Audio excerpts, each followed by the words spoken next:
So, last we left off, our intrepid band of adventurers from the wonderful city of Orlustrin in the Grand Valorian Imperium had made their way back to the city after having spent a couple of weeks away, where they had discovered high up within the peaks of the Stormsong Mountains a airship that had seemingly crashed.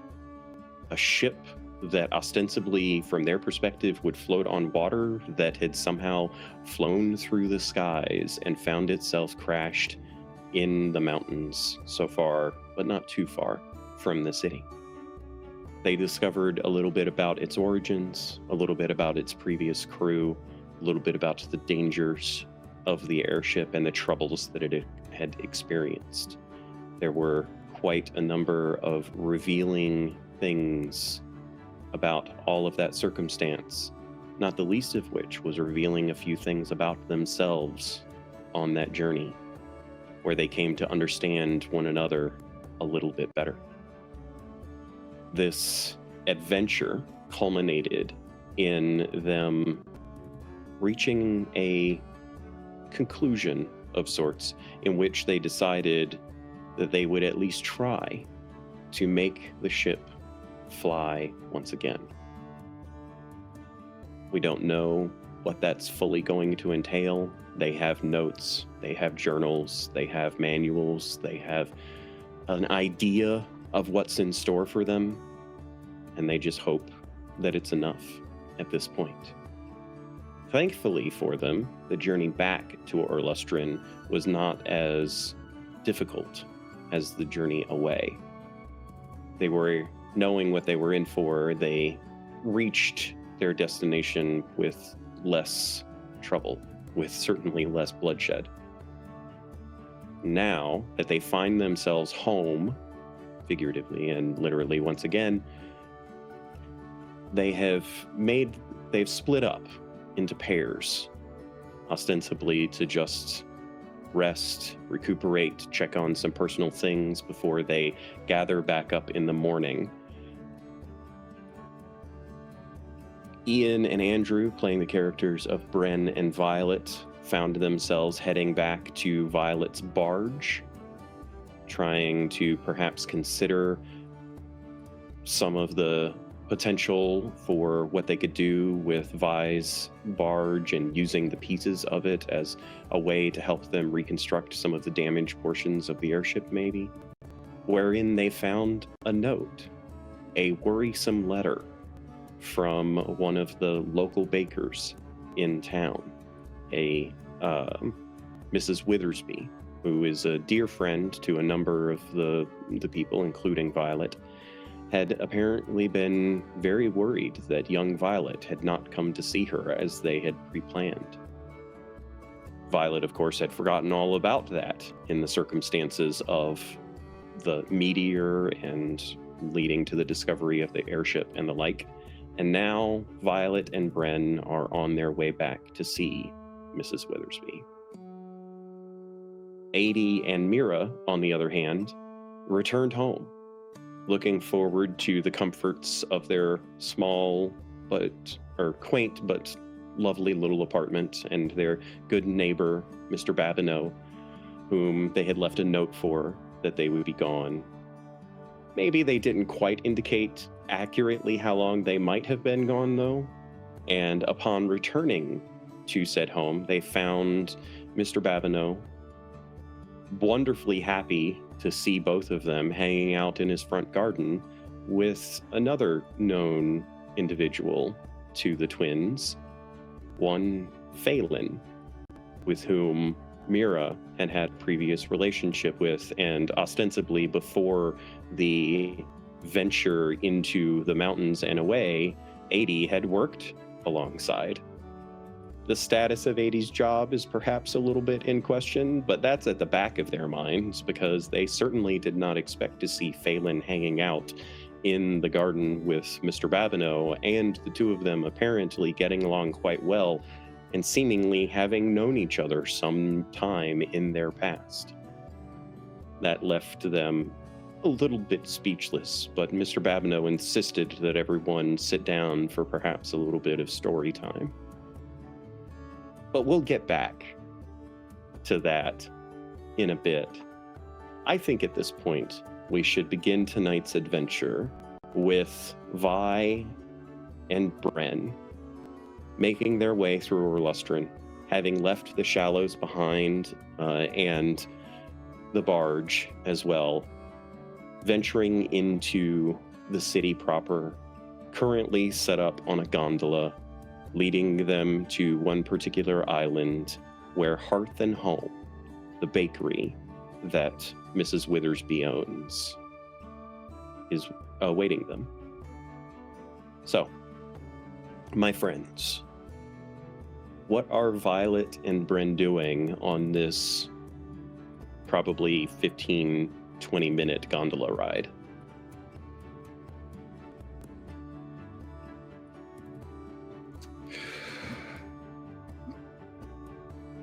Panicking. I just it's just Bren's kind of sitting there.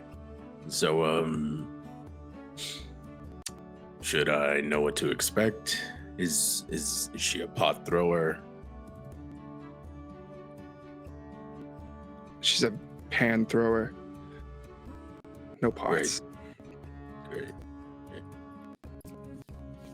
I don't know. I genuinely forgot. And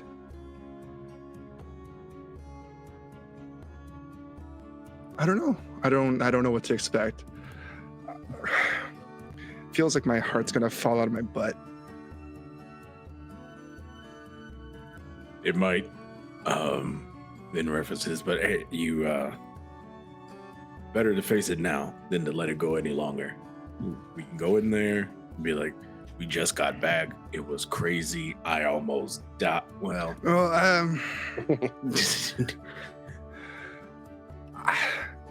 I don't. We can back pocket that one just in case if she gets too crazy. Honestly, I feel like I should just be honest. And, she just really cares, I guess, which is really nice to think about. But I don't want to put you in any danger. I can dodge her pants and her spoons pretty well, but I mean, there is a nice flower shop across the street if you want to go visit that while I talk to Mrs. Withersby. I don't know, I feel like I should do this alone and I don't want any collateral damage.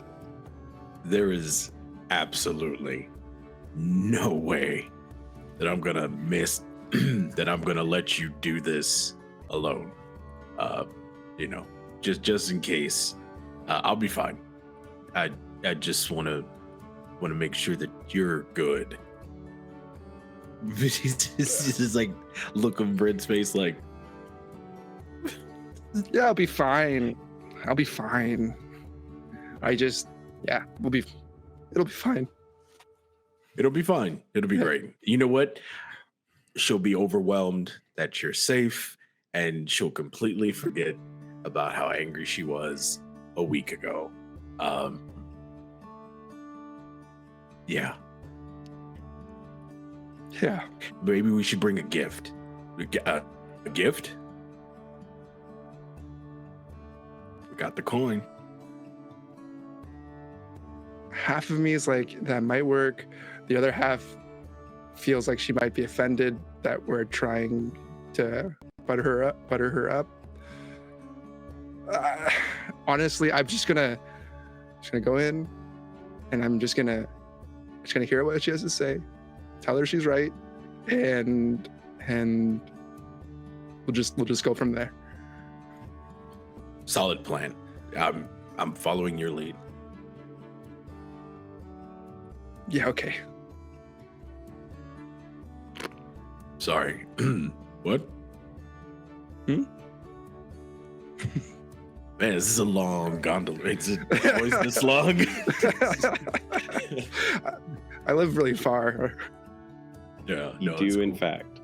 You're used to such long gondola rides to get to Mira in 80s, which coincidentally, Vi at least knows, and actually Bren does as well, because Bren had brought at least one of the twins home at some point or another when they had a little bit too much to drink. You know that Vi in 80s little apartment is actually not that far away from Hearth and Home. But the gondolier eventually comes to a stop. They, ease into the dock. You head up onto the land. I'm assuming toss a coin or two as tip to the gondolier, which they're ever so grateful for, and you make your way to Hearth and Home. At this point, you should know that it's probably like an hour or so before sunset, and so as you are heading that way, Vi, you spot the person that you had tried to purchase apples from a couple of weeks past, that you had gotten so offended by your presence. You see them kind of closing up their little shop for the day and heading on. And as you spot Hearth and Home, you see the lights still on inside.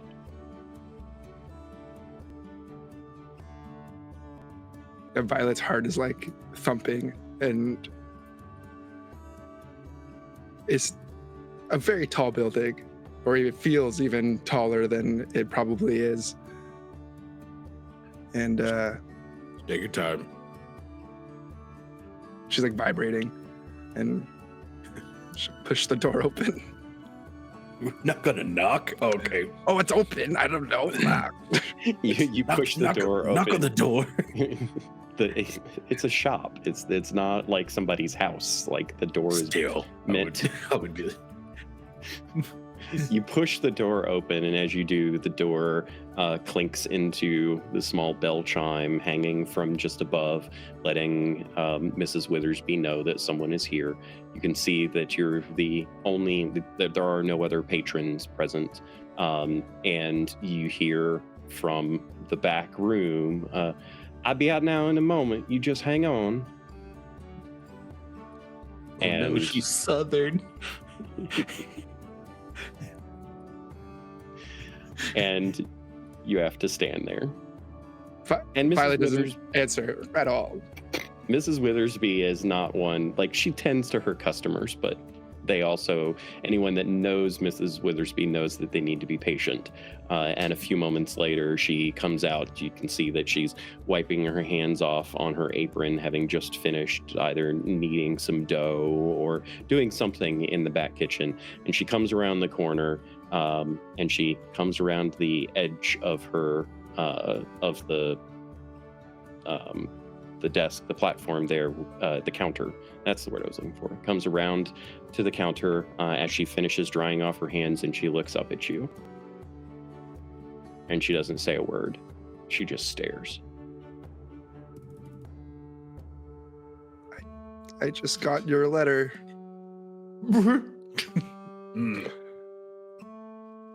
Her eyes kind of lift up for a second, her eyebrows. And then she kind of squints her eyes as she stares at you, and she looks over your shoulder and she sees Bren. She looks back at you. And her hands kind of ball up into fists and rest upon her ample hips at her sides. Elbows out, just staring at you. She says, "Do you know how worried I have been, Violet?"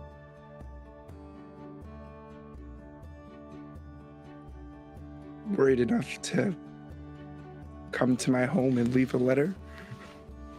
Mm-hmm. I live so far away. It must have been a hard trip. It wasn't that hard.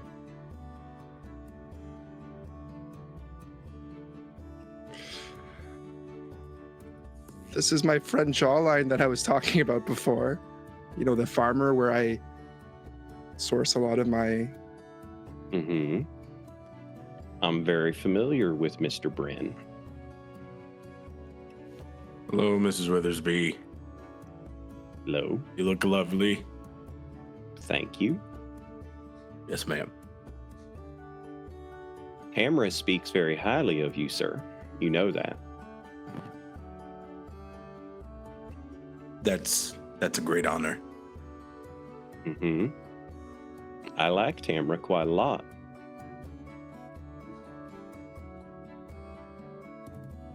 I'm sorry, am I in trouble too? I don't know. Are you in trouble? And she kind of looks at both of you back. Eyes go drift back and forth between the two of you. Like, shoulder nudge Violet. Come on. No, we're good. Yeah, I know that I said that I would be by, but I'm going to be completely honest with you, Mrs. Withersby. I absolutely forgot. Got distracted. I was hanging out with 80 and her sister, and we were watching the meteor shower.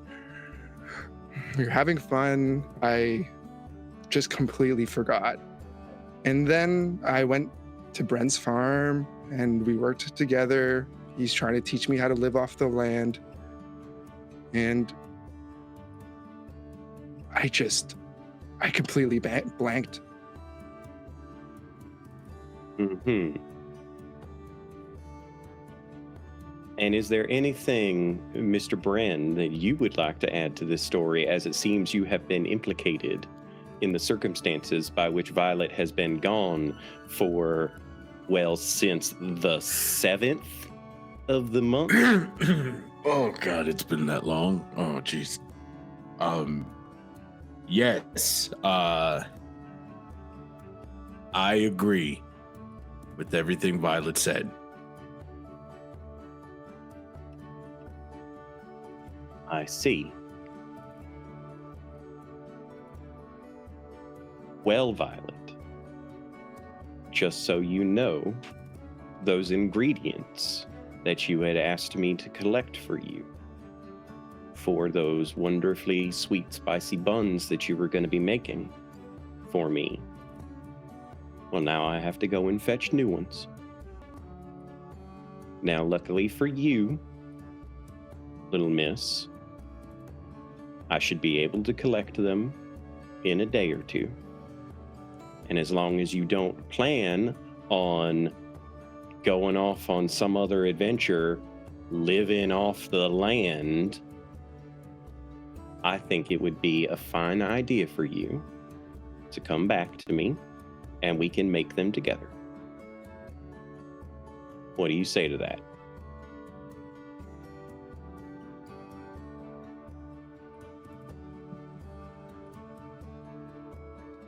Sounds lovely. Good. Now both of you up against the bar, sit your butts down on those chipped stools right there. I'll be right back. And she just turns immediately away and walks back to the back. I love this woman. Yeah. Mm-hmm. Yep. She's fucking terrifying. Yeah. I told you not to come. Yeah, no. Before I just wanted to see you get it handed to you, and now I'm glad I'm here. We're back up. We should probably sit. Yeah, we should probably sit. Walk up to the bar. You move over to, she only has a couple of bar stools there. And the bar is really just like a half of a countertop. It's not very substantial. And you have a seat, and a few moments later, she comes out and she has 2 fresh slices of pie. You can see the steam rising off of them, and she just slides both of the slices of pie. They're both cherry, and she slides them in front of you, and there's 2 fairly beat up little forks there, but they're good sized slices, and she just sets them down in front of you. And she leans up against a case that has a bunch of her pastries in it, She just puts an elbow up and she leans onto it and she looks at you, Violet, and she says, now, whatever adventures that you have been on these past many days, I think that's lovely. And I understand you not wanting to tell me all such details. I was your age once too. Just tell me that everything's okay, and that'll be good enough for me.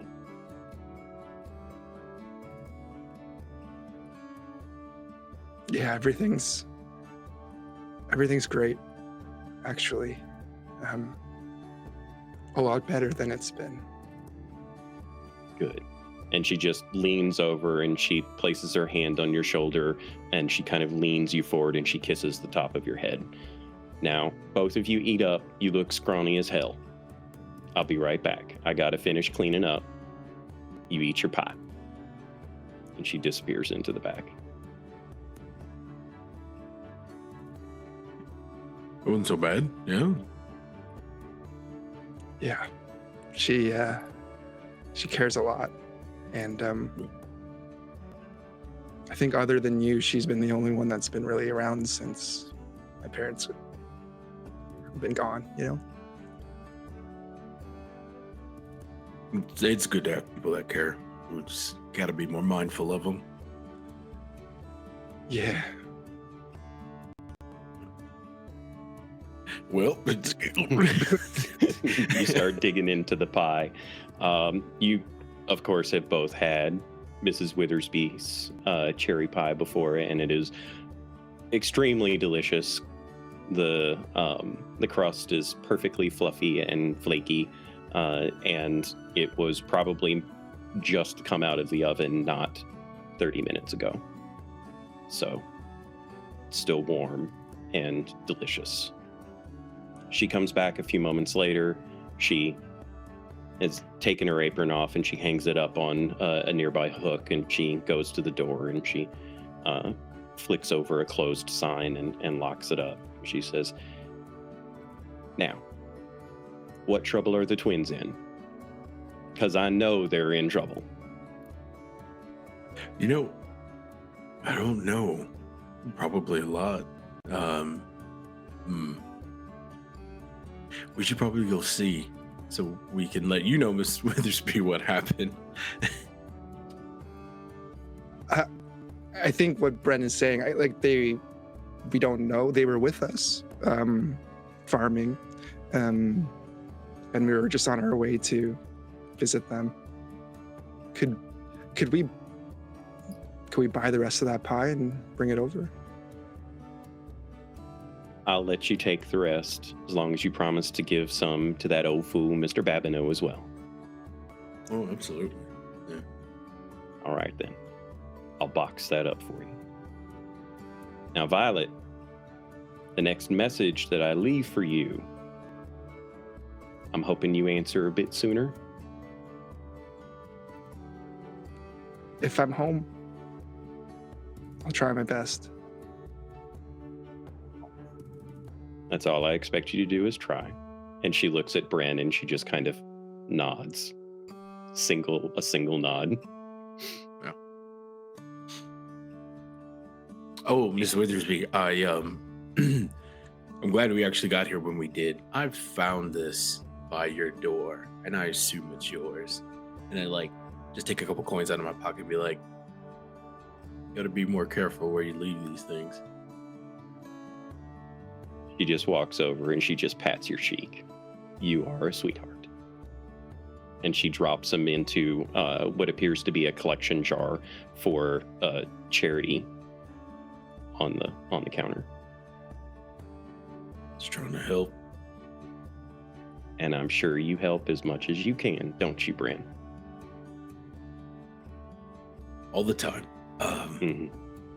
We should probably get going. You know, the next batch of rice flour that you come up with, I would be happy to take off of your hands. Absolutely. Get that over here as fast as I can. Wonderful. Let me get that pie for you. She steps back to the back and comes back just a few moments later, and it seems like she might have had it boxed up beforehand because it didn't take as long as it should have. As she sets it down, she takes your empty plates away and says, well, I guess you two were hungry. Now go on then. Thanks. Check on those girls. Thanks, Mrs. Withersby, for everything. Of course. And I'll see you. We'll say day after tomorrow this time. Okay? I'll try my best. All right. I'll make sure she gets here, Miss Withersby. Again, another shoulder check. Come on. You're a good man. And you're a good lass. And you say hi to the twins for me. She just kind of waits for you as you head out, and you hear the lock of the door, and you can see as you're walking away, you glance over your shoulder that she's watching you through the window, and she just has a broad smile on her face, and you can see this. She was hard to read in the shop, but now that you're walking away, you can see this dramatic sense of relief upon her face.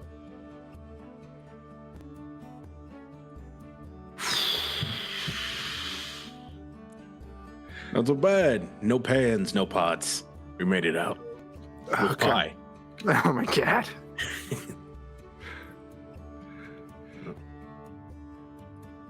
You all right? Yeah. All right. Let's go deliver this pie and see what trouble they're getting into. Speaking of trouble, let's move an island away to a simple little garden, a couple of stumps to sit on, as well as a couple of chairs. We find a gathering of 4 individuals, the twins sitting with Mr. Babineau between them, Phelan leaning up against a tree just off to the side, as Mr. Babineau starts asking, where would you like me to begin now? Maybe, and he kind of looks over at Phelan and he says, what was the first name that the ship had? And Phelan just kind of lowers his head and shakes to side and chuckles. I do believe that was the Wandering Halcyon. Right. We had that poetic young man of a captain that seemed to just want to wander. He didn't make much of a businessman, though, did he? And Phelan just chuckles and says, no, he did not. Are the twins doing anything particular as they see these 2 men interacting as if they were old friends? Mira is studiously avoiding looking at Phelan and is like shooting daggers at 80 occasionally to figure out, like, get us out of here. Me? 80 is accepting those looks and also just like major vibe checks from everybody, particularly Mira, to see how much of it is like just this is absolutely fucking awkward and how much of it is like true distress, because that I'll pull the ripcord, but I don't know what to do, so I'm just gonna listen. Okay, well, the feelings that you're getting from Mr. Babineau are very much like nostalgic, going, a trip down memory lane sort of thing, which for 80, she knows is a rare occurrence for him, because his memory being as faulty as it is, he gets a lot of stress when he's remembering things. But apparently so far, he's not experiencing any of that. So maybe that's a good sign. Phelan is seemingly nervous themselves, as they feel kind of awkward in the moment, but you're also feeling this like sensation of I didn't let or like wonder at Mr. Babineau, of like old friendship. So getting all of that from Phelan is very interesting to me. And I feel like I'm focusing so much on their emotions and trying to figure out what it means. So kind of like digging into the feelings as much as I can, I think I will, for the first time, find myself sort of digging into their thoughts. You want to go for a deep dive? Not deep yet. Can I do like surface at least? Because I know Sure. they can feel deep, right? Yeah, potentially. Okay, just initial, and if like, depending on All what right. I get. Okay. Their surface thoughts are very preoccupied with like memories, fleeting memories of sailing on a river with Mr. Babineau. And how is Deb actually feeling? Or I mean, how is Mira actually feeling? That is great. Is she? Mira is like. Mira also recognizes that this doesn't happen to Mr. Babineau very often, so I think she notices, like, as much as she's distracted by like doing the whole like not looking at Phelan. I think she does catch on that Mr. Babineau is fairly lucid at this point, and also is like interested because it's news to her that these two knew each other. So I think she wants to use the opportunity to get more information.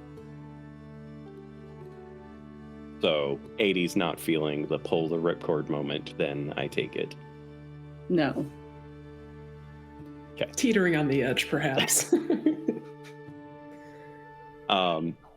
As the two of you are sitting there, you find yourselves getting very much lost in a string of back and forths that goes like a good 15 minutes and then 30 minutes and then 45 minutes of the two of them going back and forth, reminding each other of crazy stories of, you know, a storm that almost capsized their boat that one time, and Phelan taking a dip in the drink as a result and having to get fished out by the rest of the crew.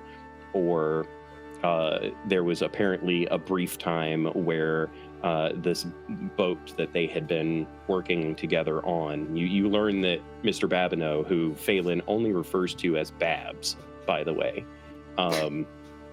Babs was apparently a ship's mate on this riverboat. Phelan was a ship's mate as well as eventually the ship's bosun.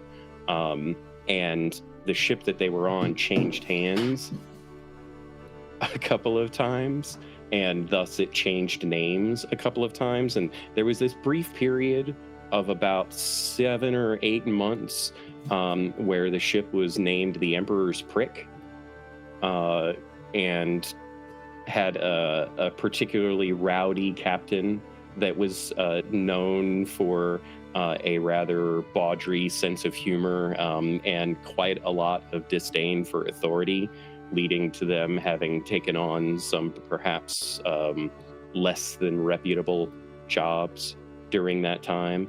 But eventually the captain apparently got arrested during a bar brawl and had to sell his stake in the ship to someone else in order to be able to pay his fines and legal fees and such. And then eventually the ship came to be known as the Mistress of the River, and the crew was perhaps a bit more some people changed out and such, and the crew became perhaps a little bit more dignified for at least a short period of time, taking on generally well-to-do responsibilities of ferrying cargo across the various rivers of the northern reaches of the Imperium.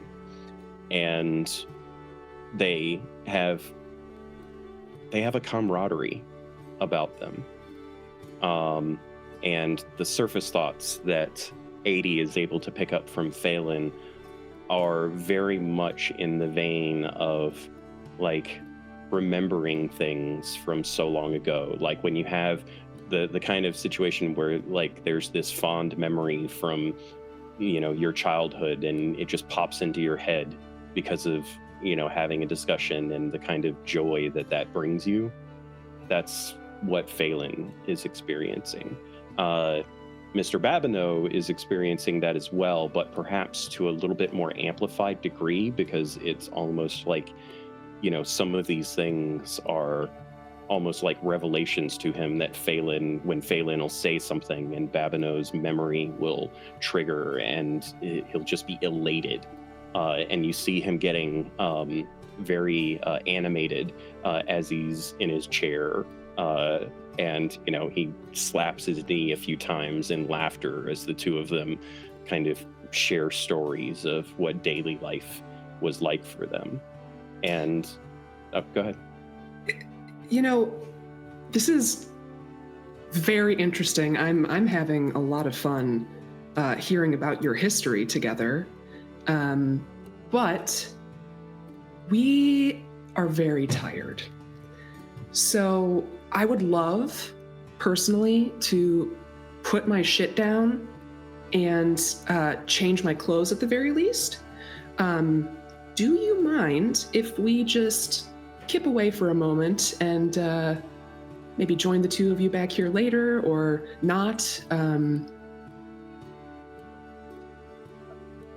I'm looking at Phelan the whole fucking time. Mr. Babineau, I'm just like patting his shoulder and like, Phelan, you know. As you kind of locking eyes with him, Phelan kind of glances over at Mira and just like turns his head away and says, "Yeah, no, that's of course." And Mr. Babineau is like, "Right, I'm sorry. We've been going on and on and on and on." No, it's really great. No, go. You get upstairs and you do what you ladies need to do.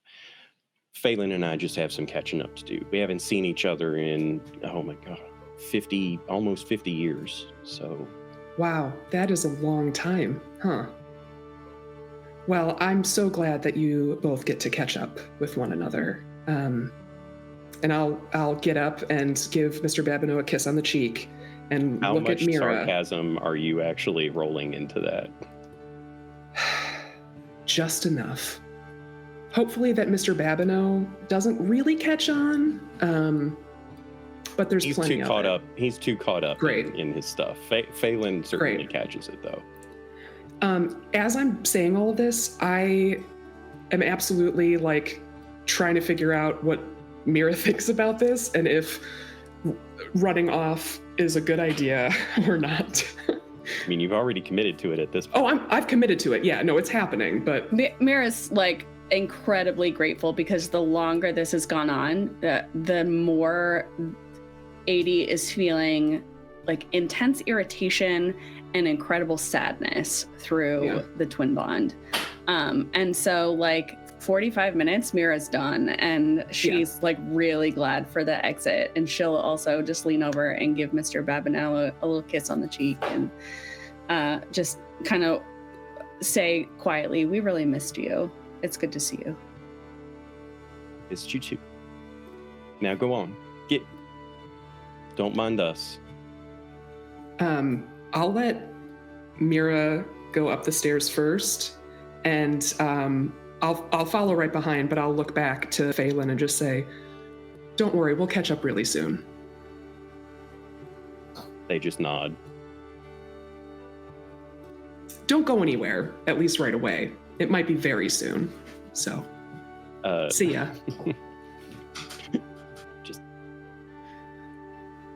And as you two head up the stairs, you hear the two of them sitting down together, and Mr. Babineau is basically dominating. Mr. Babineau has been dominating most of the conversation, and he just continues to do so.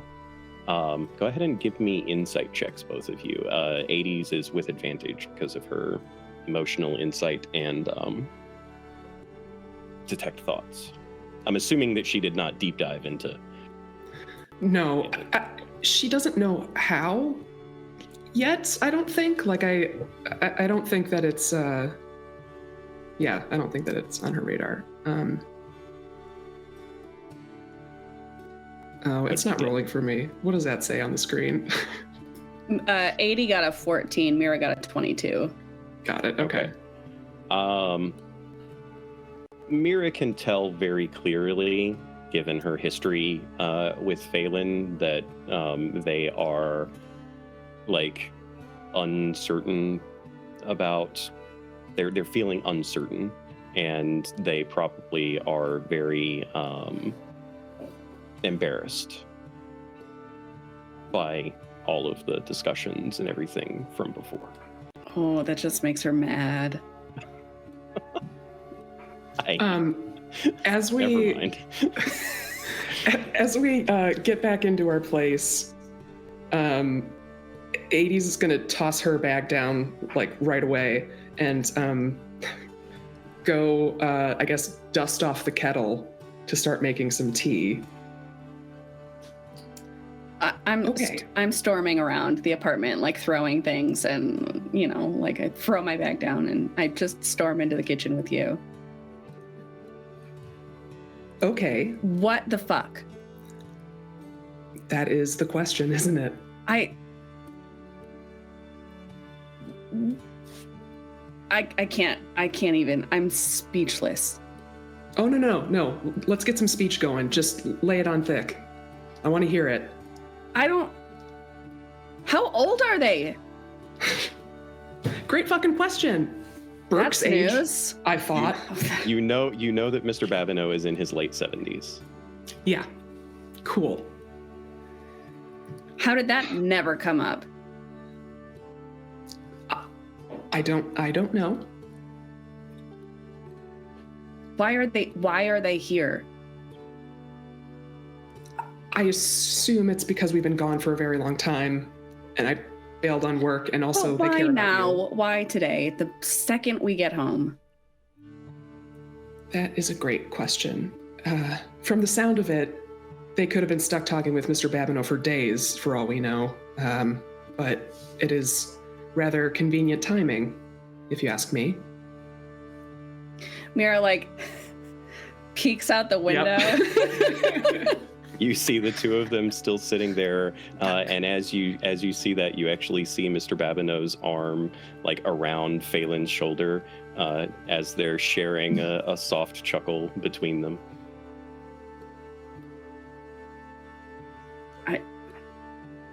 Okay. How do you want to handle this? Because we can rip off the Band-Aid and get them up here, and I can either leave or be here, or we let them stew down there and we have some tea and, I don't know, hang out. Or we can leave and go get food or something, because there's nothing here, obviously. I don't know. I could start with tea, I guess. Of course, yes.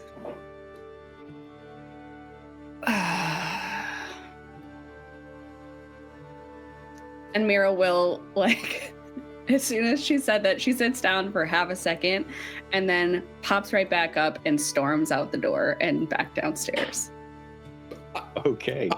I'm a shadow. I am following right behind. As you storm downstairs, you see in the distance a familiar pair of individuals. The sun's setting behind them. Vi and Bren walking down the street. Vi and Bren, you see in the front. We got pie. We're doing great. It's just... The two of you are walking towards the house, the two-story house, the bottom floor of which is Mr. Babineau's, the top floor of which is the twins. And you see, you recognize, having briefly interacted with Babineau at least once or twice, you see Mr. Babineau sitting there next to a half-elven figure, sharing a laugh between each other. And as you come down, they haven't really noticed the two of you yet, but you look up and you see Mira come around the corner at the top of the stairs behind them and locks eyes with you. Does seeing the two of them coming forward stop Mira for a moment? No, she doesn't Okay. even notice. Does she have a Absolutely not. look? Oh, Violet Does like she have a Violet look? does this to like Bren and Yeah. it whispers collateral damage. It's just old guy doing it because I'm happy about pie. I'm just like, what? Wait, just what? And then like, does obviously you see the 80 as a- situation. I see the situation and just kind of go, oh, okay. So yeah, Mira comes charging down the stairs. 80's following. 80 does see Vi and Bren. I just march. I march right up to Phelan and I grab them by the bicep, like just as tightly as possible. And I'd like to speak to you for a minute. And I look at 80 and I'm like, I'm fine. Sit and catch up with Mr. Babineau. And I will like march Phelan a little ways away for Let me know some if you're not fine. Okay. private So, conversation. question. What are the emotions that 80 is feeling from Mira that could indicate whether or not she is actually fine?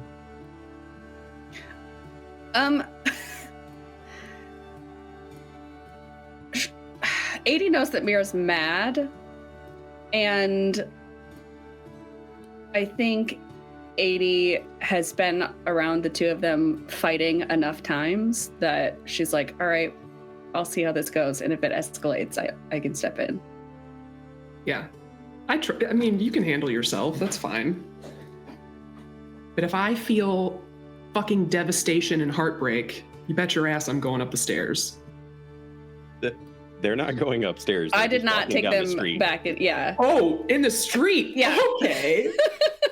In the streets, in Okay. public. In our neighborhood. In the neighborhood. Oh, fuck me. There's Okay. children here. Violet opens up the pie, gets forks out to everybody. I'll sort of like wave them over. Yeah, at this And point, so introduce Phelan does not Babineau and- resist this. Like, you hoist them up to their feet, and they're like, oh, okay. And you start walking, and you end up walking towards Violet and Bren, and you see them. And I'm assuming you then turn around and just walk the other way. Yep. So, Violet or Bren, you see Mira and this half-elven individual walk towards you, and then stop, and Mira lead the two of them away. As that happens, Mr. Babineau's just looking like, huh? And he turns towards 80, very confused. Does Violet, and as the cloud of darkness moves away, does Violet and Bren like come closer to 80 and Mr. Babineau? Yeah, for sure. I'll just sort of wave them over. Hey guys, things are cool. This As is the our two- neighbor, Mr. Babineau. Yeah, as the two of you approach, Mr. Babineau stands up and says, all right, Violet, I recognize you, and I'm sorry, sir, I do not know your name. Oh, my name's Bren. It's wonderful. Shuffles, extend. And you're friends of the girls, and he like reaches out his hand, and he shakes your hand, and like you can feel the frailty there. He but is a dear friend of ours. I would love for you to meet. Oh yeah. Well, we've got room. Sit down. And I'm feeling chatty pie. tonight. Pie! I thought I smelled is that one of Mrs. Withersby's? That insane. I love that woman so much. Right? Yeah, she says hi. 80, go and get some plates and forks. Let's have Sure, some pie. yeah. I'll go grab shit and then sit out there. I am not paying attention to what is happening because I'm very much paying attention to what is happening. In this moment, I want to create a mind link with 80 real quick. Okay. And like creating the mind link with 80, it's just, do we need to save that person? I mean, more likely than saving Mira, for sure. Things are okay. I'm clued in. So for now, things are okay, but if I need backup, I'll let you know. Okay. Who is that? Who would be the worst person that it could possibly be for Mira? It's Phelan. It's Phelan. It's fucking Phelan. Oh, shit. Are you serious?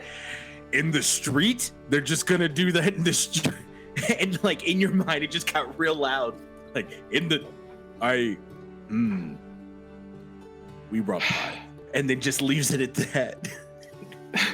This is like while I'm getting the plates and shit, and so like I come back out with a normal face, and we just, carry on.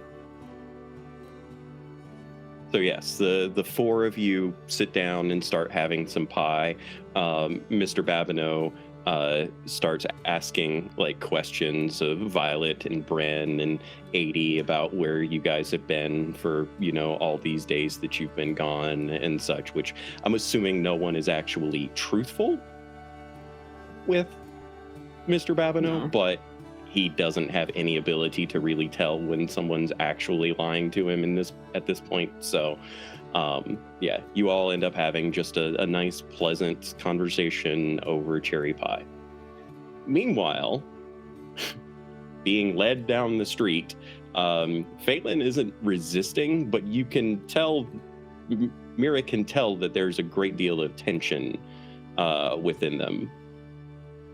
How far do you get? Do you just like keep walking? Do you ever let go of his it's arm? like definitely still within sight of the group, and I just throw their arm away from me. How dare you? Why are you at my really house? I came to check on 80. We've not seen them, and I've been busting my ass to make sure that they don't get fired. Well, I've been busting my ass making sure she doesn't die, but that's fine. Where the hell have you been then? I don't feel like you get to know that.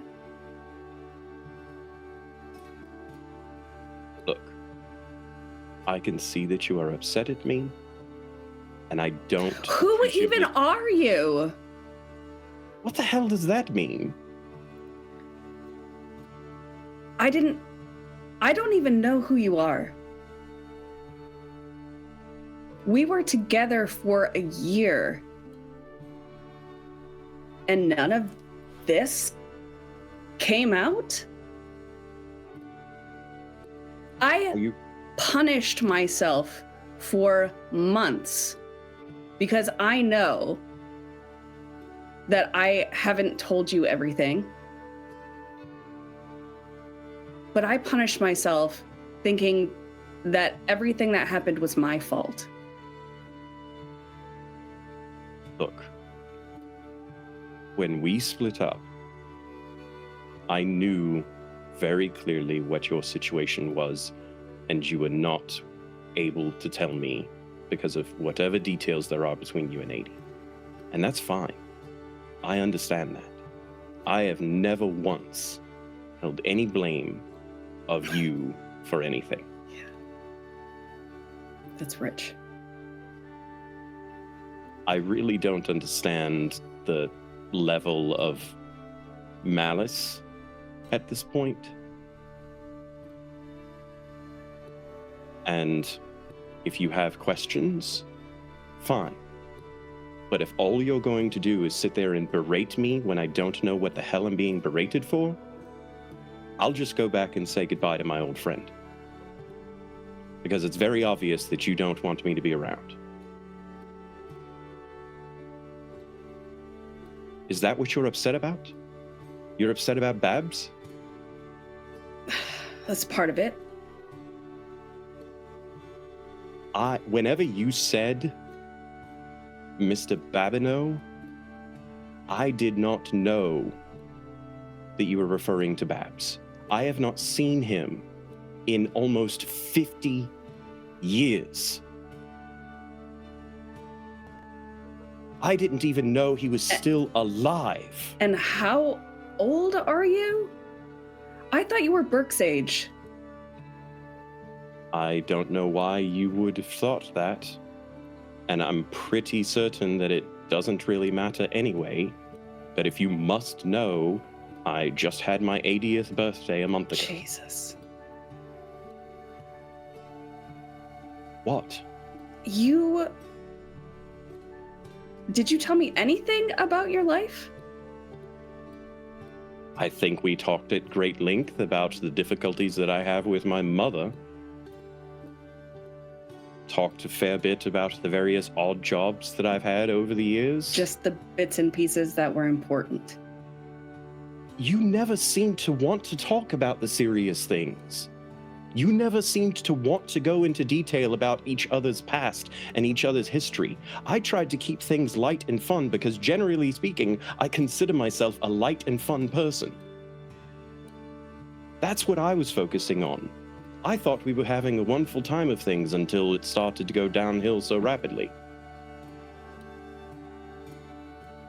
Did you expect me to just share every detail of my past when you weren't interested in doing the same? I thought that you just were troubled about things from long ago and your relationship with Adi, and you really didn't want to talk about it. I didn't want to push you on those things. And I'm sorry if that makes me the bad guy.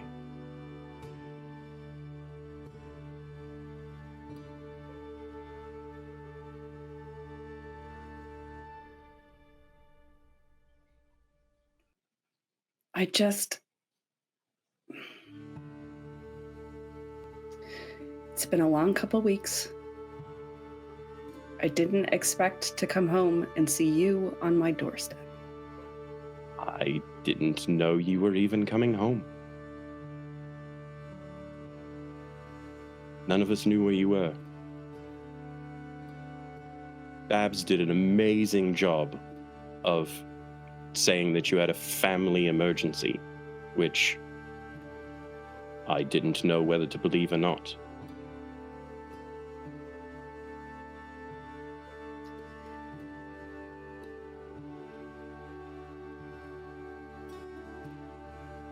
Violet and Adi and I planned to be gone for a couple of days. Turned into a longer excursion. All right. Great. I'm glad that you're back. I'm glad everyone is safe from whatever saving each other's lives meant. If you don't want to tell me those things, that's fine. I understand. But just know that people worry about you. All of you. You do understand that, right? Bog hag and some manticores and... All right. Not every day that... Well, okay, look. So you went into the Siltwood, obviously. I'm not going to ask why. I did some stupid things when I was your age, too. Babs can certainly attest to some of that. I'm glad that you're safe. I'm glad that you're back. Now, whatever this situation is between us, I think it probably would be best, at least for now, for me to go. My presence is obviously bothering you. So I'm going to do that. And if at any point you actually want to talk about more, I'm happy to. I'm just going to go and say goodbye to Babs and let Adi know that if she shows up tomorrow, she'll have to fight for her job, but maybe she'll be able to keep it. All right? Can I do that? Things haven't changed. There's still things I can't say. That's fine. I accepted that.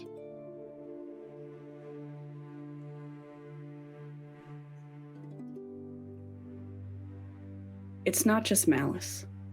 And Mira will grab their face and kiss them and then go inside. Okay then. Fairly certain Vi and Mira, or Vi and 80 would have seen that because they didn't go far enough away for that. I'm not sure if Bren would. I'll let you decide that, Ian. But Mira comes storming back, and you go up the stairs and inside. Yes. Okay. As you storm by, Mr. Babineau is like holding up a plate of pie, and he's just like, if I can reach it, I'll grab it and take it with me. Wordlessly, you take the pie and head upstairs. You guys can see Phelan standing there kind of stunned for several long moments before they like gather themselves and come back to all of you. How are they feeling right now? They are confused as fuck. Great. They are completely and utterly just like, I don't know where the fuck I am right now. I don't know what the fuck is going on right now. What? You certainly have seen in, previous romantic occurrences between Mira and the handful of people that she has left behind in your travels, the same facial expression. You recognize it. And they just walk back into at the edge of the garden, and they're just like, right, Babs, it is amazing to see you again, my friend. I promise if I can, I will come back by and we can share some more stories of the riverboat and sailing and all of that. Hello. And he sees Bren and Violet, and they are just like, right. 80, if you still want your job, show up tomorrow, and I'll do my best to make sure you still have one. I've been holding the dickhead off on just immediately replacing you, but if you don't show up tomorrow, I'll know that you don't really want the job, and that's fine. It's a shit job anyway. And yeah, I'm gonna go. Good. Okay. Right. The second they turn around, I'm going up the stairs to follow Mira. And I'll look back down at the other two and just kind of... You still have your mind link with Bren. Yeah. Okay, just give us 1 second. And take all the time you need. It's understandable. Okay, I'll let you know. Okay. Mr. Babineau just kind of leans into, he seems to have formed a kinship with Bren, and he just kind of leans in and he says, is there something that I need to know about going on right now? Because I feel a little out of the loop with these youngsters. As soon as I find out, I'll let you know.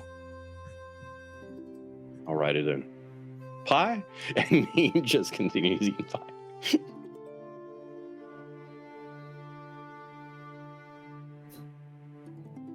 You storm upstairs, 80. What is Mira doing? Mira's sitting calmly at the table, just eating her pie. Oh, fuck me. That's the worst you could do.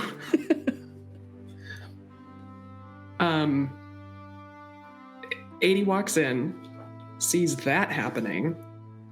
Turns around and walks out. No. She'll top off the tea and then just sit across the table from Mira.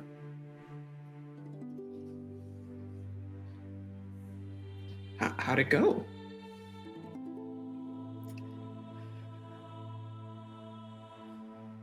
Mira just bursts into tears. Oh no. Okay. All right. I'll scoop her up. We'll go sit on the couch.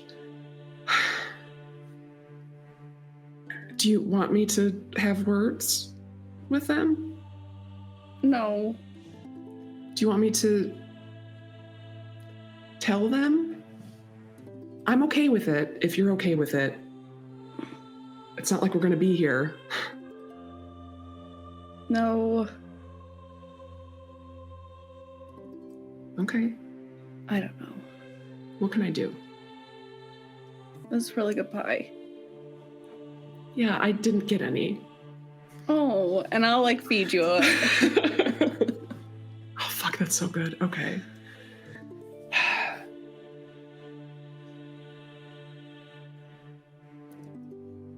That sucked. I'm sorry that is what we came home to.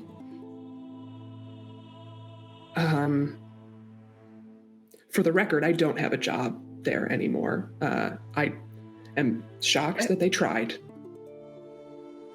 I have other things to do. I don't want to fucking work there. It was terrible. Yeah, it was terrible. They said you could do it, but we have other things to accomplish. Oh, yeah, there's no way. Okay. Are they gone? What do you need? What? Are they gone? Oh, yeah, they're gone. Long gone. I don't think we need to worry about them Okay. for a while. What do you need to do tonight to feel good? Cry? Be left alone? Laugh?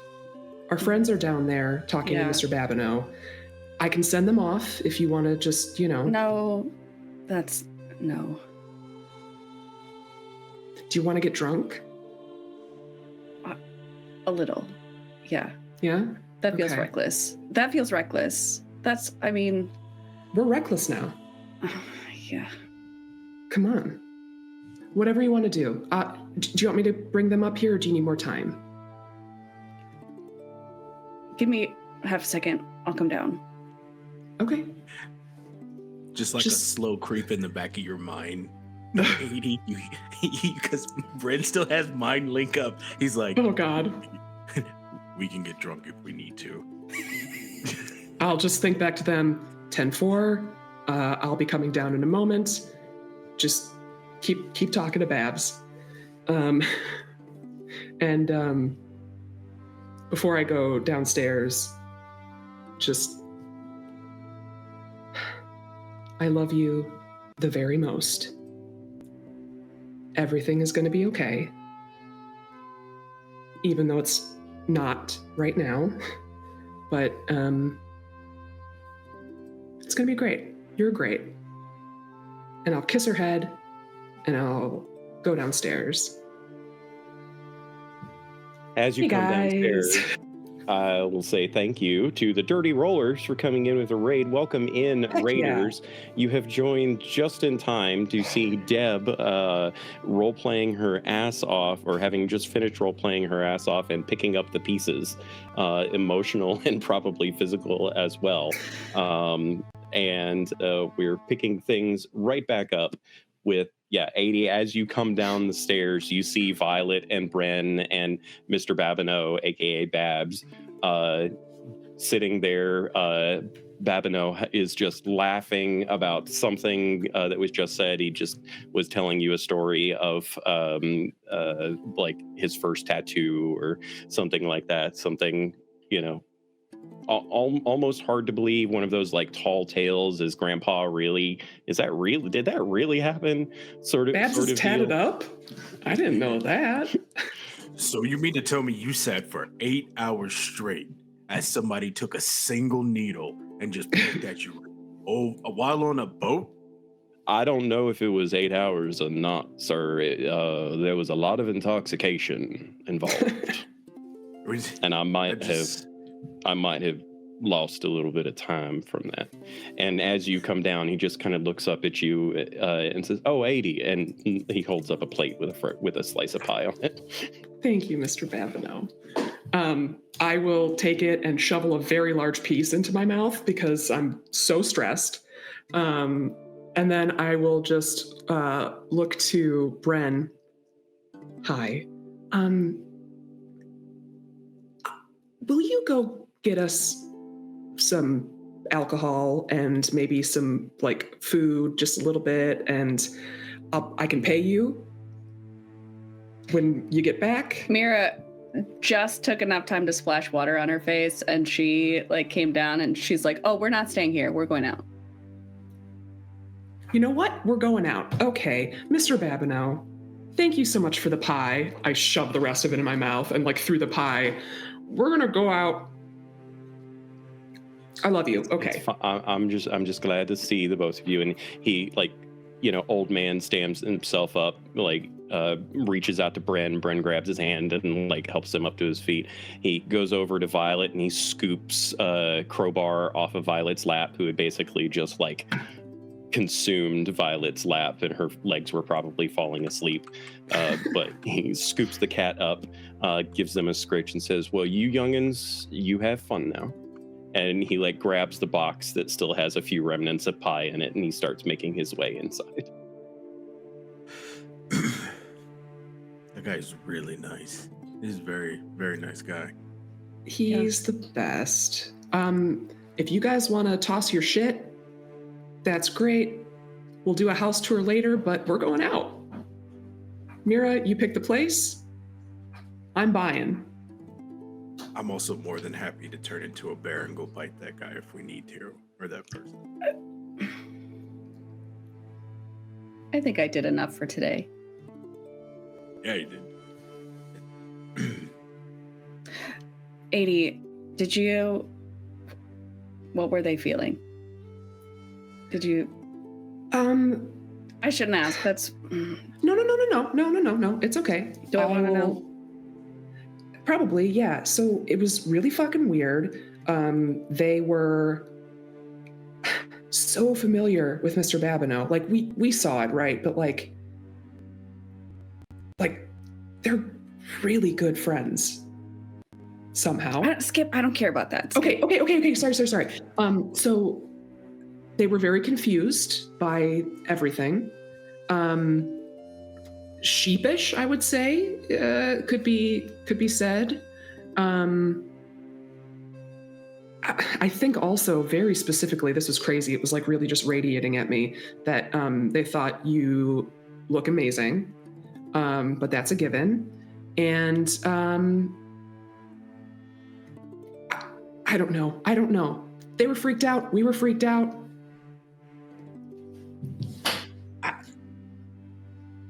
That's okay. That's enough.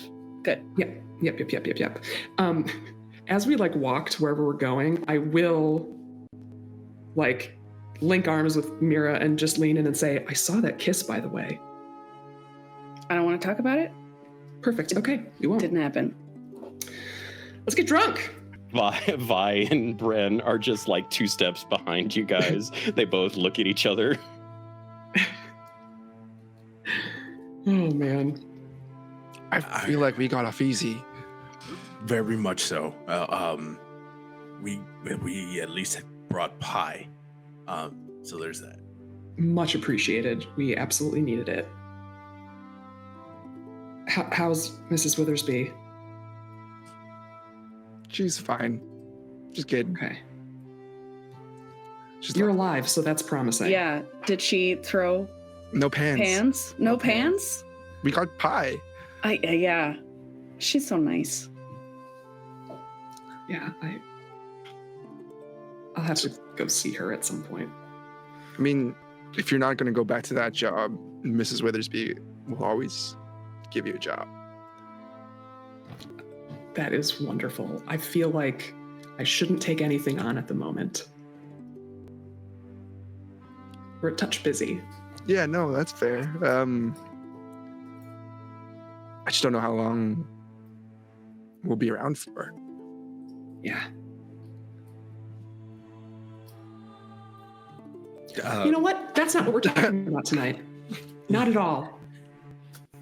So, you head off to a local establishment that is very familiar to Mira and 80. What is this place called, 80? This is the Currents Call. I used to work here. Ended on a good note. Had another opportunity, you know. But it's beneficial because we do get free drinks sometimes. So I think at least a round will be covered, if not more. Sure. It is vibrant and distracting. So it is the perfect place. Nice. I picked the biggest, dumbest dickhead in the place and like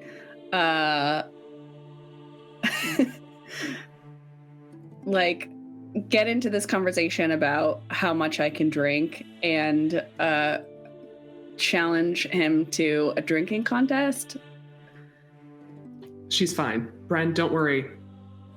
This girl is a tank. Do you want to do a Constitution saving throw to see how well it goes? Fuck yeah. Yep.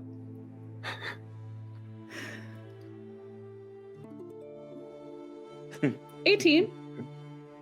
All right. Fucking kill it. So about 2 hours later,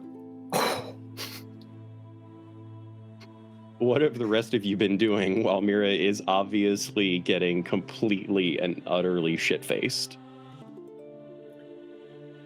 80 doesn't drink typically because you get loosey-goosey and sometimes magic happens, right?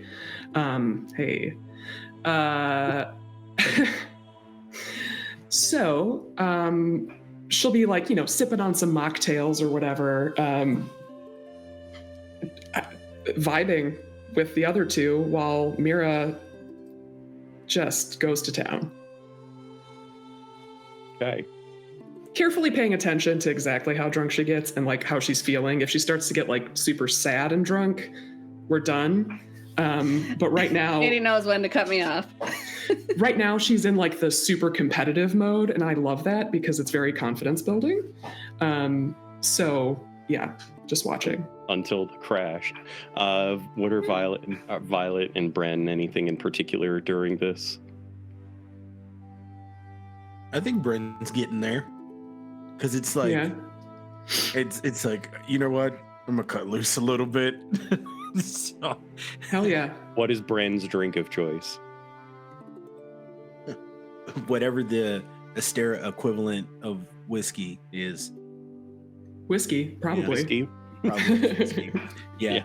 Yeah. But he's a big man, SpongeBob, so he pays for a bottle. And so he just kind of sits there like this and he's like, "Oh, ready? Ooh. We're doing this." And just kind of, Wow. Are you not drinking? Are you gonna? No, I've got you guys. Have fun. Cool. Pours Vi double. Yeah. We're doing this. And Violet's just sipping that double the whole night, Oh. just nursing it. I think Violet feels really uncomfortable. I think she would probably like scan the room a lot and see if there were other people with pierced ears, other people with hoods up, or if this was kind of like, I don't know, if she would get kicked out for even being in here. Nah, man, it's cool. Yeah, I think that this is the kind of place that keeps the lights purposefully dim, and only in certain places is it bright for, you know, those that want to find some privacy to have some. And so after a couple of hours, this poor gondola driver that He's got an early start tomorrow. that Mira challenged to drink man somewhere probably in his, mid to late 30s, receding hairline, obviously a working man, like 7th or 8th drink in, finds himself just collapsed against the bar. Mira stands up and quickly the room starts spinning, but she manages to not vomit all over this poor gondola driver. And you all see her like move as if she was on the deck of a boat in topsy-turvy seas as she makes her way back to your table. I plunk down next to Vi, and I'm like, oh, I just am so glad that we're friends. Oh no. Oh, thanks, Mira. Me too. You haven't had very much of your whiskey. You should have more. I think I'm good. What I want to know is, who is Tamara, Jawline? What? Mrs. Withersby mentioned somebody that you might know. I don't know who this is. It's just people, you meet when you like do sales and stuff. With what? Like he's killed this bottle, like because no one else is drinking. Did I get any like vibes, or is he just, sloshed? He's pretty sloshed, but there's vibes. Okay. Yeah. I'll just tuck those away, that knowledge, for a bit. Yeah. Are they here? Do you like her? You're back. Did you win? You know it. Fuck yeah. I mean, cool. Are they here? What do they look like? I couldn't even tell you right now. What are we doing? Getting some waters. I'll, get that going. You give the familiar signal to one of the other waitresses who you worked with while you were here, and she just nods at you and very quickly comes over with 4 very tall glasses of water. I'll just push one right in front of Mira and Bren. Are you guys having fun? Yeah. Yes, no, Yep. yeah? Good time? Okay, Yeah. all right. Are you having fun? So much fun. Are you kidding? I love this place. Are you sure? Yeah. I'm having a good time. Okay, you're so pretty. You're having a good time. so Oh, pretty. come on now. Stop it. I know I am, but how you doing? Do you want to we can go hang at home and Let's go climb the cathedral again. You know what? We'll save that one for tomorrow night, I think. Because I am just so beat. We can talk about that, Bren. Don't worry. What if we they have to see our apartment. Yeah. We can show them our place. We can hang out. We can keep drinking. Good idea. Yeah, I thought so. Oh my gosh, you get to sleep in your bed tonight. Think about that. My bed. I know. It's going to be really good. Where are they going to sleep? Maybe they should have my bed and we can snuggle. We can definitely snuggle. That is fine. Let's just, you know what? We're taking these glasses with us. I'll just sort of nod. Keep at least 2 of them so that we can drink on the way home. Such a good friend. She intercepts you and hands you this wrapped up in cheesecloth bundle of crusty bread as well as you're heading out the door. You've always been my favorite. Yeah, I think I'll guide them out, but I definitely on the way back do want to, as Mira and Bren are sort of like, stumbling down the yellow brick road or whatever the fuck. Mira starts singing at the top of her lungs. I'm holding Love it that together for pretty her. well. Look, I'm still a big guy. Still, I'll sort of sidle up to Violet, who's not a complete maniac right now. How you doing? I could tell that was a lot for you. Yeah, I'm fine. Okay. It feels weird being back in the city. It's Yeah. It's really different. I didn't think I'd like being out in the wilderness so much, I definitely know. I feel like I had to sort of shut down a little bit when we got back, so I'm feeling it too. But we've got a plan. Yeah, kind of. Did you really get it from Mrs. Withersby, or was she cool? She was really nice. She's always been super kind. And I almost feel super guilty leaving. Like, we're planning on leaving. And that doesn't mean we can't say goodbye. She won't pry and ask, Yeah. We'll think about it. You don't have to decide anything now. Yeah. I don't know. I feel like I'm just trapped in here and suffocated. I feel like I'm really just itching to get going. God, feels like we got a taste of something really special, and it's hard just to leave it behind. I felt like myself out there, and I didn't even know that I wasn't. I knew I was hiding a lot, but it just felt really good. Like I could exhale, Yeah. I 100% know. And I don't know, now that I'm able to do things too, it just feels like it's extra suffocating being here. Yeah. I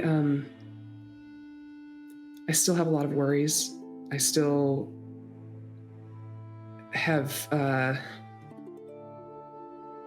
concerns about leaving my family behind, and I'll work through all of that, but I feel like I'm definitely at the point where I don't want to stay in a place that I love but doesn't love me back. Yeah. Why be here? We know it can be better. I think it'll be good for us, hopefully. I mean, as long as we're together, I think we'll be good. Yeah. Do they know that we were supposed to turn back there? How far should we let them get? The two of them are in front of you, just singing the top of their lungs. Just let them go for a little longer. They're having fun. Yeah, I think at this point, Brenda's put Mira on his shoulders, and they're just like, Yes. If he drops her, I swear to God. Ugh.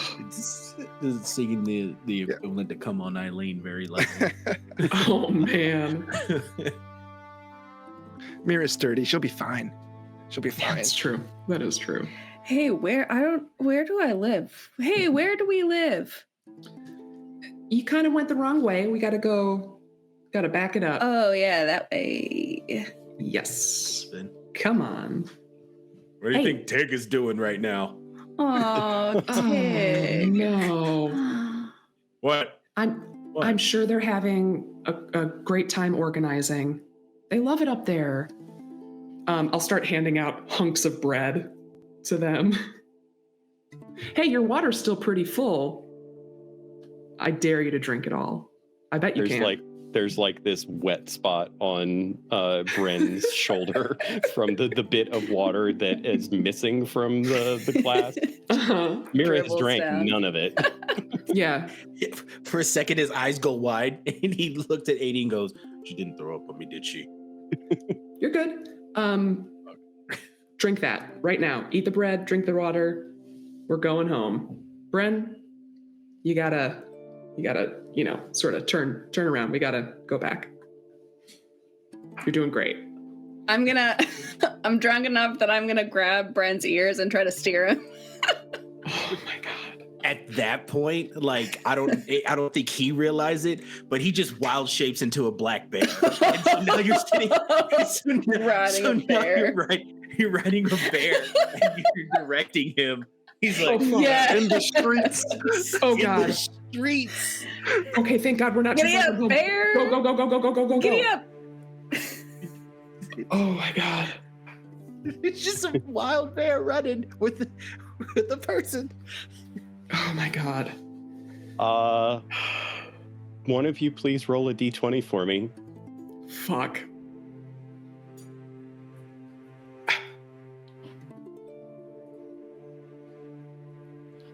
Who's doing it? Oh, okay. I haven't rolled. I'll do a d20. Yeah, you got to do it. Because I'm known for those.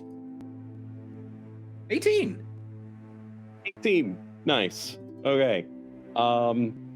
So 80, being the the designated driver tonight. Correct. Yep.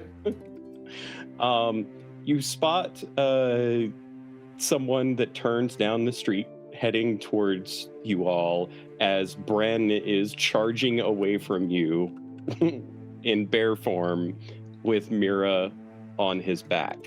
The figure, like, they look like they just woke up, like they're getting ready to go on shift for like a night shift type of job. They're a little bit bleary-eyed, and they just stop in the middle of the street and watch Bren and Mira go running by. Do you do anything as you and Violet are, I assume, chasing after them? We're chasing. I'll look back and say, it was all a dream! And just keep going. The circus is in town. They just stop and stare. And you have the emotional awareness of a considerable amount of confusion, and for some reason the thought pops into your head, I need a different job. And they just turn and continue back down the street. Oh man, okay. Yeah, so you make it home. Does Bren try to bear up the stairs? And I will not let him in my home in bear form. Hey, but he's so fuzzy. I know, but he'll knock down all of our stuff. It's okay. I can hang it back up. Okay, well, you're a bear. Get in there. Oh bear form Bren squeezes through the door. The drunken bear form Bren, mind you. Oh my God. Violet just through the door. Starts making mac and cheese. Oh, blue box. We got to do it. They have that in Ysterra. It's canon. Just Bear Bren sits on his butt like this. He's just like. I'll hand out some more water or tea or whatever and make sure everyone's not gonna throw up everywhere. We've got some buckets. I'll distribute.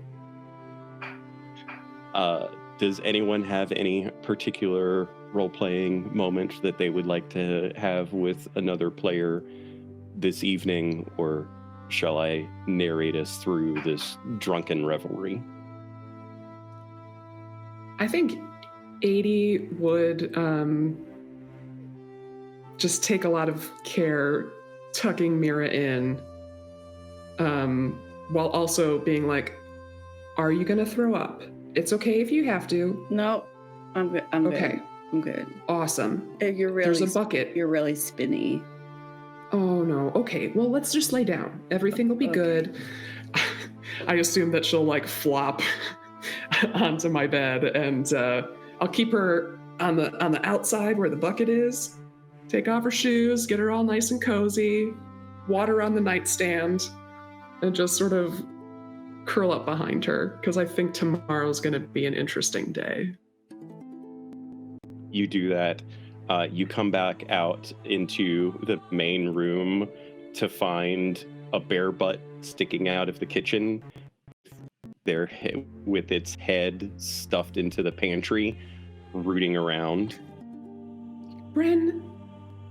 Oh, jeez. I'll try to pull out anything that we have that could possibly be shelf stable and good enough to eat.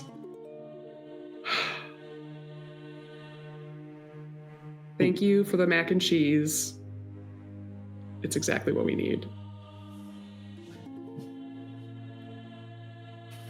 Anything else from anyone? Okay.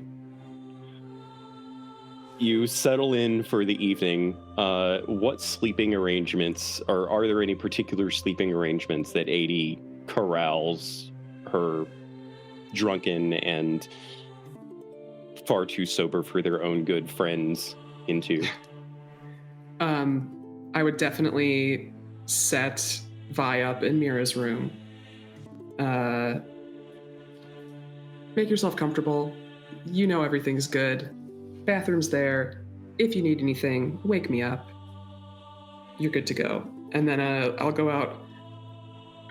Are you gonna sleep as a bear tonight? Oh, he's on his back asleep. Okay. Like just yeah. Halfway between the kitchen and the main living area. I will put a pillow and a blanket on the couch if he happens to turn back. Don't you Yeah, think she would put the pillow behind the bear's head and like put the blanket on the bear? Tuck him in? No, because he's all smelly. He's just a big old and- Care Bear. Yeah, he's toasty warm. It's fine. Okay. Ian, correct me if I'm wrong. Your bear form only lasts like an hour. Yeah. Okay. It's just an hour. Just for roleplay purposes, I'll say that you fell asleep in bear form shortly after Adie also goes to sleep or goes to bed. She hears Bren stumble and like crash into the couch. What sounded appreciably not like a giant bear stumbling, but more like a normal person stumbling. Perfect. Morning comes. Do either Adie or Bren have hangovers? Or, I mean, Mira or Bren, not Adie. I'll leave it to you how you guys want to determine whether or not you have hangovers. I'm just gonna roll another con save. Yeah. Okay. 19. Damn. No regrets, baby. What did Bren get? I'm sorry, I couldn't hear you. A 1. Oh, Oh, Brilliant. So no. no one heard me go massive. Just, like, if you come downstairs, Bren is like hunched over like a kettle trying to figure out like where the coffee is, and just like. so Mira wakes up, stumbles her way into the kitchen, finds Bren in an obviously deleterious state, seemingly unable to get coffee into the press. You don't look so good. You want some help? What happened? It's hazy for me. I don't know. We should probably ask Vi and 80. Were you a bear at one point? I won't talk about it. Okay. We'll talk about it later. It's Great. fine. That happens from time to time. I'll make us some coffee. The other two are awoken to the smell of fresh coffee. You stumble out. Good morning. How is everyone feeling today? I think I feel okay. Of course you do. I feel great. Why What- is everyone yelling? Oh, Yeah. come on. We'll make you some food. Get you all fixed up. Vi starts making greasy eggs and bacon, buttered Bless toast. you. As you finish the first round of making some of that breakfast, there is a knock at the door. I got it. Everyone, chill. Whoever it is, don't let them in. Nope, won't do it. And I'll just peek out the door. You peek out the door. You see a young man, probably about 13, 14 years old, holding a large wicker basket. And you can immediately smell fresh baked bread coming from the basket. And he just looks up at you and says, I have delivery. What is your name? Thomas? Thomas? Mhm. I'm in love with you. Thank you. And I will take the basket and pull it in. Who's this from? Do you know? There's a note. Great. Thank you so much. And then I'll just shut the door and bring it in. Okay. I guess that was his tip. Oh, yeah. Sorry. Yes, I'll tip him. I'll tip him. You open you open I'll the shut door the back up door. and he's still just standing there dumbfounded. I'm so sorry. We're just very hungry, and I'll give him some coin. You put a couple of coins in his hand and he just looks back up at you. He's and he just stumbles his way down the stairs. I have excellent news. And I'd like to read the note. You can see that on the front of the card, it has Hearth and Home written in it. And then inside it says from Mr. Babbitt, or from Babs. I love that man. He's such an angel. I Who's know. Babs? Our neighbor downstairs that you talked to for quite a while. Remember that? Mr. Babineau? Yeah. Apparently, we call him Babs now. Let's just eat this bread. We can just revisit all of that at a later time when we're feeling so good and not hungover. So you sit 80 down. is stress eating bread for sure. This is a lot. Yeah, it's a giant white loaf with ribbons of cinnamon and cream running through it.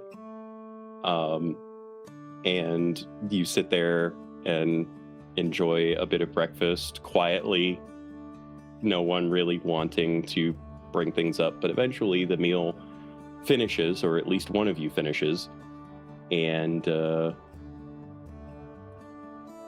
an awkward silence. 80 was almost in tears eating this food, by the way, because this is not what we were eating on the road. It's so good.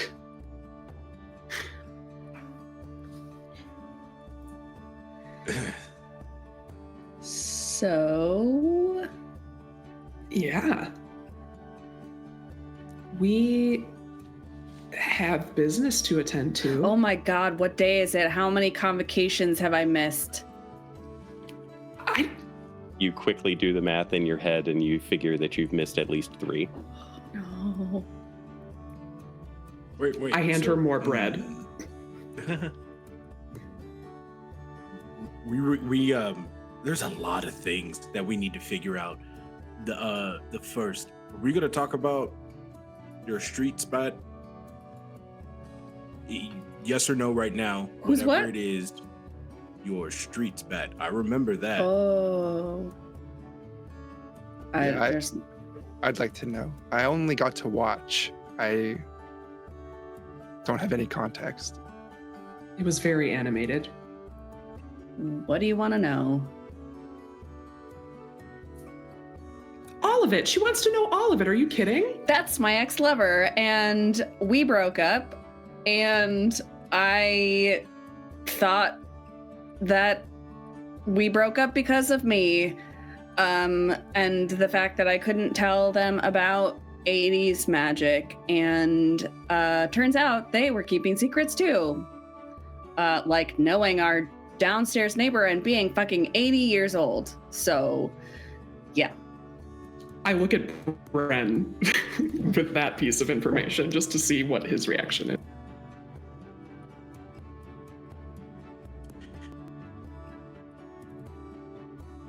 You were dating an 80-year-old? Apparently, yes. A hot, youthful 80-year-old. That is, I mean, you Yep. have good taste. Yeah. Here's the thing. hate to say I thought that they were 80 and my brother's age because they're friends with our brother Burke, and that is how I met them. And so I just, Yeah. like an idiot, assumed that they were Burke's I mean, age. is it really a problem? It's just weird that it never came up. Did you ask? No. Why? That No. Say what you're about to Don't- say. turned them Nope, into. nope. Say what you're about to say. We can say it together if it makes you feel better. No. This conversation has taken a turn that I don't like. You I'll just guys pat you kept on the me out back a at little all bit. hours. And now I'm messed up. Everything is going to be okay. That's the takeaway here. Okay.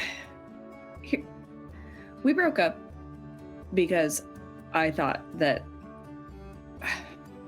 we broke up because we kept fighting about various things, and I never felt like I could be truthful with them about 80 and other stuff. This book that I carry around that you've seen. And so I thought it was best if we break up, and I don't know, it just, I guess I didn't ask as many questions as I could have. But it's not May all I my ask a fault. question? Yeah. Did I 100% am on your side, right? If this person is terrible, then you made the right decision. The only question I have, did they do anything to make you feel like they weren't trustworthy, or was this something that you just weren't comfortable with yourself to talk about?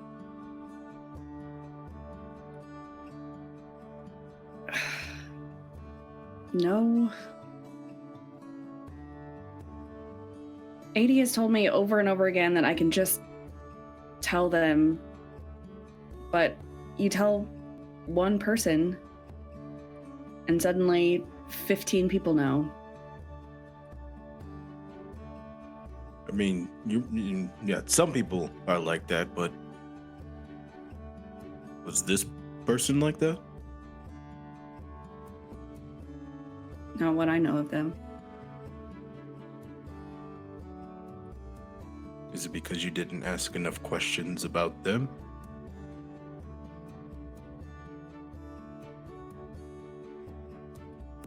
It feels very early in the morning for this conversation. 80 is Agree. staring at you right now. At who? Bren, Okay. Be fucking cool, man. Ex- God. All I'm saying is this. If a person has done something or perceived themselves in a certain way to where they're untrustworthy, then your anger is 100% valid. But if you don't really know, it could be misplaced. But again, this person's deterred, I'll turn back into a bear and we'll deal with them that way. I am 1,000% on your side and whatever it is, but everyone deserves a little grace, including yourself. Thanks. That's I it. wouldn't have We move kissed fast. them if they were a turd. That was my question. I wanted to get there. I saw you guys just yelling and pointing fingers, and then you kissed at the end. I'm confused. I'm mad at them, but that doesn't mean that I'm not still in love with them. Violet. Sounds like passion to me.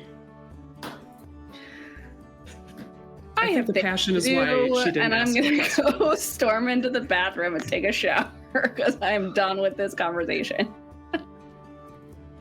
And that, my friends, looking at Vi and 80, is the best cure for any hangover. I am awake.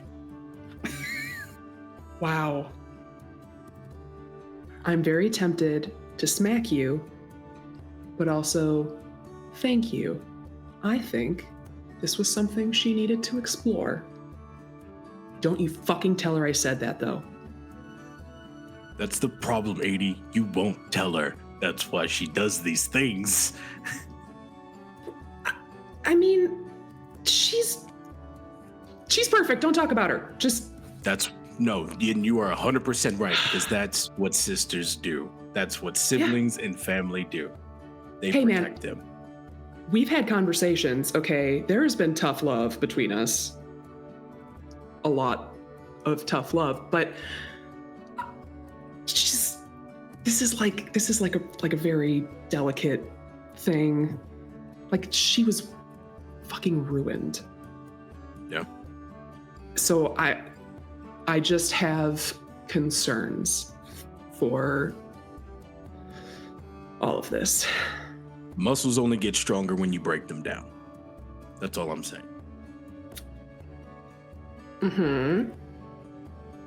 You're not wrong. You're not wrong. I just, you know.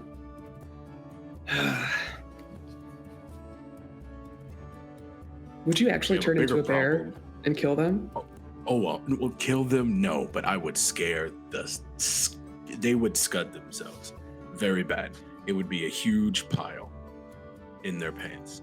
I'd make it Good great. to know. Yeah. I already promised Mira that I would leave a dead fish in their apartment, but now I would feel bad if Mira still likes them. I don't know. Yeah. This is all fucked up too because of what we're doing. Leaving. And now she's feeling things again, and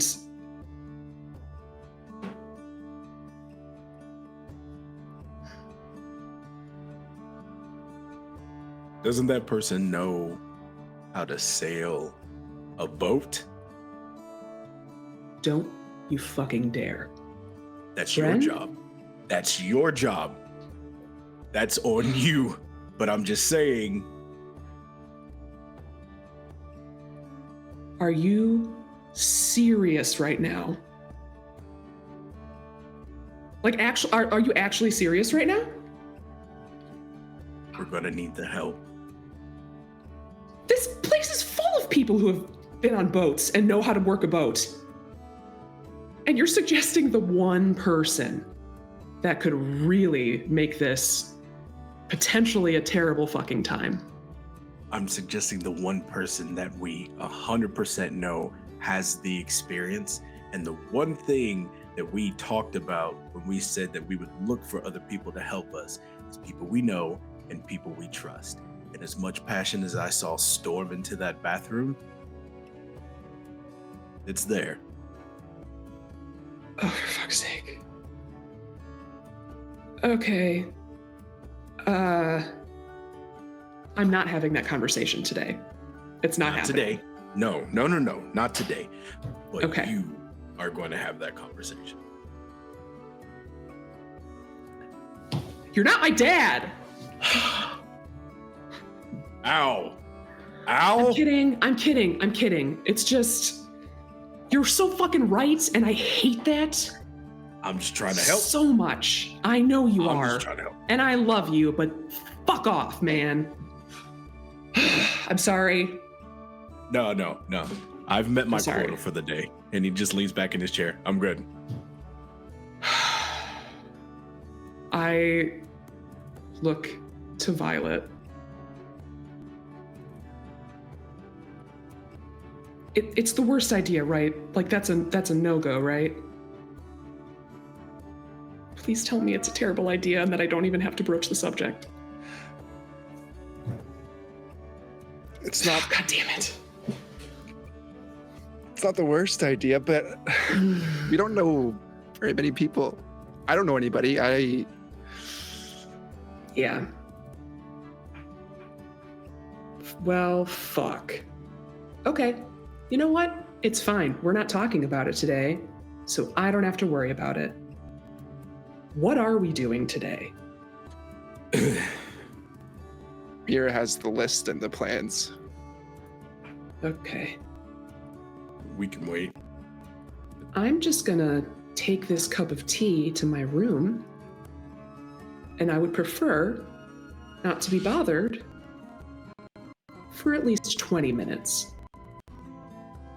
I love you so much.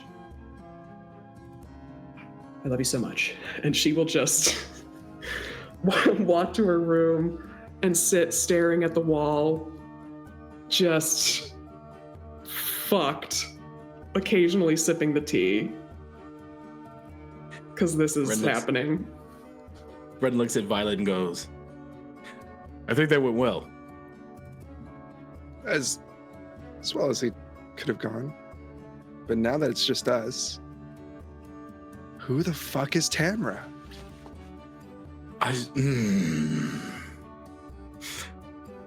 Did I talk about them last night?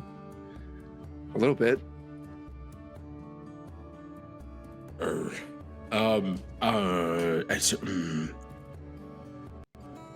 I'm gonna take this coffee and I'm gonna go outside, and I would prefer not to be bothered for at least 20 minutes. I love you so much. I see you later. And it just walks out the door. Brilliant. I feel like Mira's gonna come out of being done. Mira with the walks shower. out and Everyone's gone Where and is silent. everyone? They all wanted to be left alone. Okay. What do I want to know? No, I think everybody just needs some Yeah, alone time. we've had a lot of together time for a while. Are you okay? Yeah.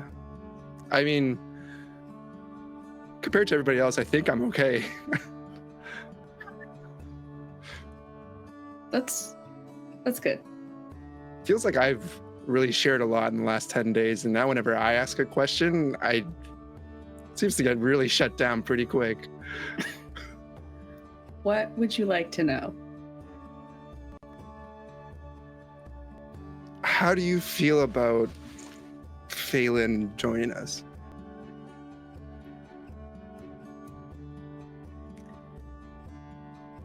What are you talking about, Violet? And there's an edge to Mira's voice. I'm just putting some feelers out there for people that we might know, and I overheard them talking that they know how to, or know their way around a boat. Apparently they do. That is something that I just learned yesterday. Me too. I think it's a terrible idea. Fair. That's totally fair. Here's the thing. That boat is not large. Yeah, our boat is quite big. You probably won't have to see them very often. I was talking about our boat is not large. There's not enough space in the sky for the two of us.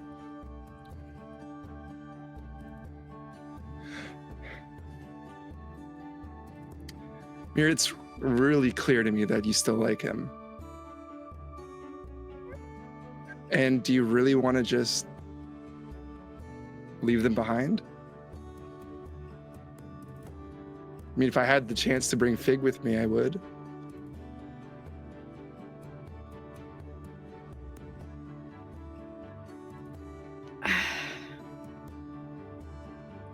I just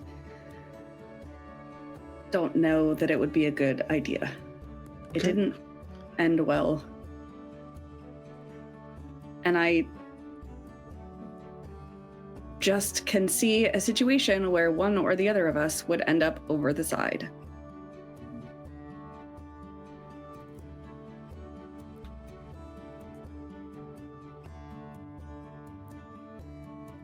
Yeah, no, that's fair. We don't have to make the decision today. I'm just kind of putting feelers out there for people we know, and I don't know, it could be an opportunity. Maybe we can maybe someone of you can ask them if they know other people that can sail, and we can take that person. I think Babs was the only other person. You know, I don't want to take he's such a sweet old man. I don't know if I think there'd be too thin for him up there. Yeah.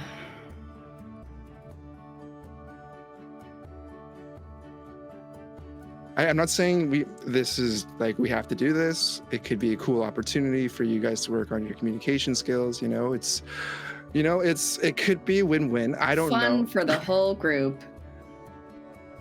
Yeah, Just a complete and utter delight from start to finish, wherever we land. I don't know, just consider it. That's all I'm saying.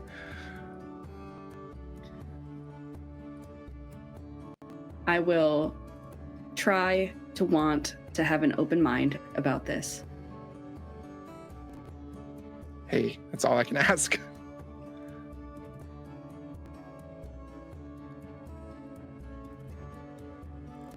I'm gonna go outside for a walk. Okay. I'll be back in 20 minutes. I love you. Oh, okay. I love you too. Okay, bye. And she'll just run out the door. What is happening? So as you run out the door, Bren is just basically sitting at the top step right by the door, just sipping coffee. You go charging out the door, stumble past him, stumble down the stairs, and you see Mr. Babineau sitting out in his garden, just looking out into the city. As you start walking by, they look up at you and he says, "Morning. How are you?" Hey, morning, Mr. Babineau. Yeah, I'm good. Just going for a walk. How are you? "I'm all right." Reaches down. Do you want to take some coffee with you? And he holds up like a press, and he's got a cup there, and he's getting ready to pour you some. Yeah, I could use one for sure. Pours you a cup of coffee and holds it out to you. He says, "You know what I missed most about sailing?" What's that? Well, Phelan got me thinking last night about all that time that we spent, those years. And I just remember standing on the front of the boat, looking up at the sky and feeling the breeze, And I miss that. I miss that serenity. Did you say in the sky? Looking up at the sky, Okay. feeling the... Not fair. I'm old, I ain't that old, am I? No. It's a great feeling, for sure. Clears the mind.